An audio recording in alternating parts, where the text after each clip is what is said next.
Hi, this is HL from thehollywoodliberal.com, and we come to you here every week on NBC News Raw with our vlog, which is our video blog from www.thehollywoodliberal.com. If you watched our show last week here on NBC News Raw, we talked about the Oscars and speculated that it was possible that Al Gore might possibly announce that he was going to run for president from the stage if he won, which we predicted he would, and he did. And if you saw it, he played around with Leo DiCaprio a little bit, but they never actually went into saying that he was going to run. But I still think there's a chance that he may do it. And as long as we're talking about that, we're going to go into looking at some of the candidates that have so far announced their nomination to run for president. Now, of course, Al Gore has not announced that he's going to win yet, even though he won his Oscar for An Inconvenient Truth.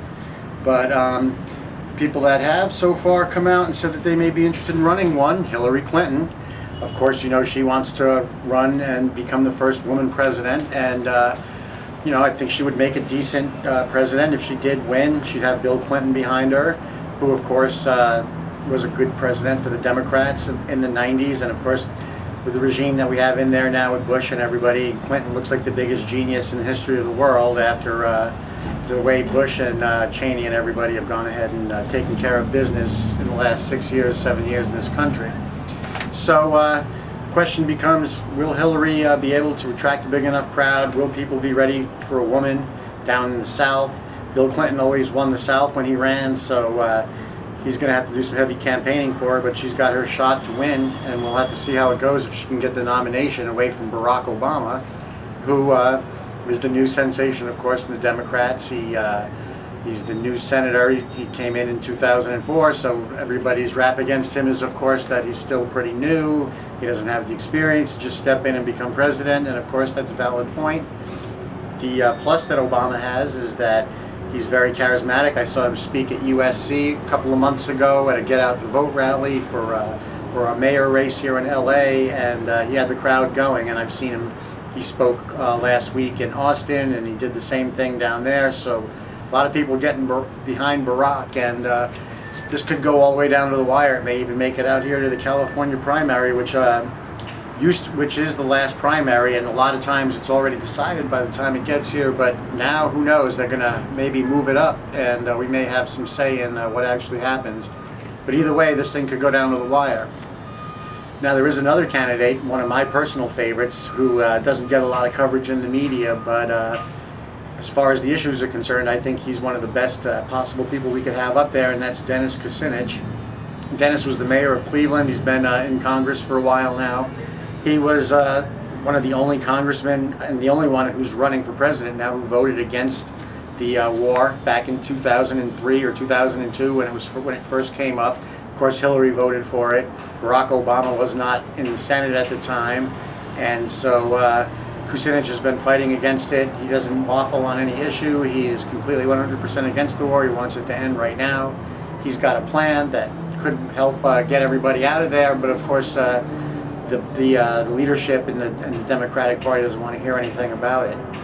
So those three people are in there right now, and you never know with Gore coming in. This could be one of the most exciting Democratic presidential races since the 1960s, maybe even. And that brings us to the Republican side of the fence, and we're going to take a look at some of the people who have already announced their intentions to run for the nomination for the presidency as a Republican. And the first one up is John McCain. We did a story about John on the Hollywood Liberal blog last week, and it was called John McCain, Flip-Flopping with Disaster.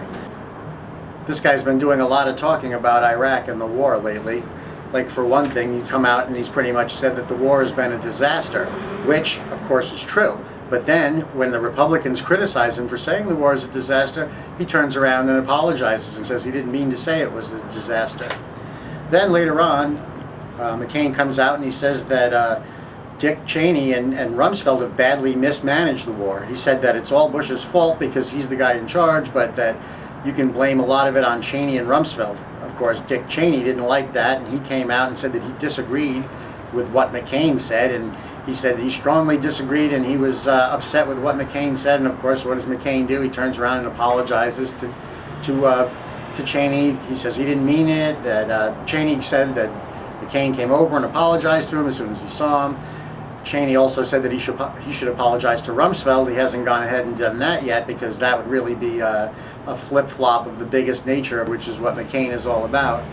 Then McCain went on David Letterman earlier this week, and he said the lives of the 3,100 soldiers who have died in Iraq so far have been wasted, which, because of Bush, they sort of have. I mean, it's not a good thing to say, that you don't want to say that people who've died in this war, their lives have been wasted, but of course, what reason did they have to be there in the first place? And we all know about Bush lying us into the war, and we won't get into that right now.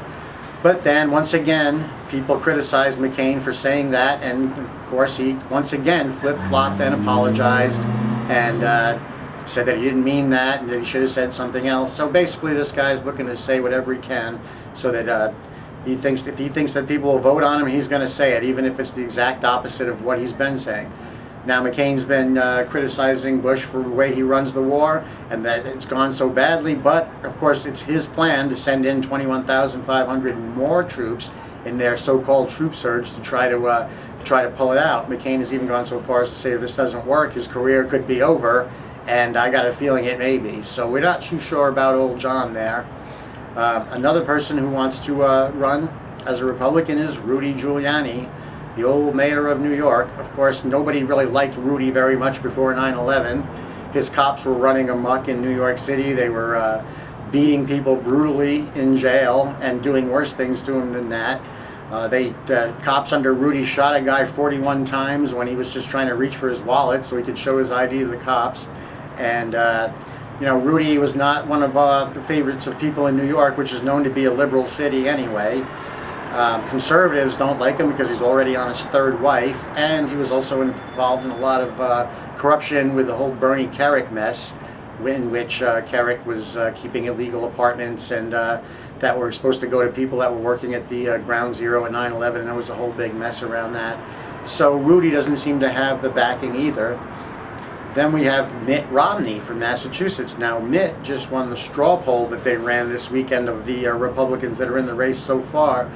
But I don't know, is the United States ready for a President Mitt? It's hard to tell. And not only that, he's a Mormon, and a lot of the Christians in this country don't like that, and a lot of the Republicans in this country, in the Midwest and other places, probably still think that a Mormon and a moron are the same thing, and they're going to say, what, another Mormon Republican president? Isn't one for the last 8 years enough? And they might not like him either. So, who's it going to be? Will Jeb Bush pull a last-second surprise and announce for candidacy and try to stretch the Bush dynasty for another 4 years? Oh God, let's hope not. But we'll be following this and lots of other things on the Hollywood Liberal next week and throughout the next year into the presidential election season. One more thing we're going to be talking about next week is it's coming up soon now. On March 17th is the big anti-war march here in Hollywood.